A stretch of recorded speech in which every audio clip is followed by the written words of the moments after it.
Привет, Алдияр. О, привет, Дилназ. Қалай? Екеумізде айта алмай жүрген бір нәрсе бар сияқты. Иә. Жарайды, батылың жетпесе, қыз басымен мен бастайын. Түсінесің бе, Алдияр? Тоқта, мен өзім айтам. Саған басқа қолдар ұнайтын шығар, онда дос болсақ, дос болып қалайық, иә. Осыны айтышын, гүл жібердің бе? Мен мүлдем басқа нәрсе айтқым келген. Мен саған гүл жіберген жоқпын. Кім жіберді гүл? Уже не важно, пока. Тоқта! Блин, неге осылай всегда? Саған қарап ештеңе айта алмаймын. Но мен сені қатты жақсы көремін ғой. Ой, оказывается, мен камерам ашпай қалыпты. Ой. Махаббаттың гүлін солмайды, сезім бірақ мұңсыз болмайды.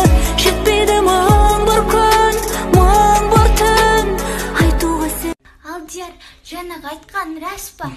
Иә, рас. Блин, потеря болып қалдым ғой. Ой, мен вообще өмір бойы потерямын ғой. Ау? Ой, жай ештеңе. Сонда гүлді сен жібермесен, кім жіберді екен? О, Ділназ, мен гүлдерімді алыпсың ғой, иә? Қалайсың Тормыз? Жақсы өзің қалайсың? Сүнсе Тормыз. Ділназ, сенің сұлуыңа сай осындай керемет гүл шақтарын алдым, саған ұнаған шығар, иә? Ол фигня гүлдер. Ертең сабақ басталғанда саған AirPods подарит етем. Рахмет, ештеңе де керек емес. Аманжол. Осыдан сабақ басталсыншы. Айран.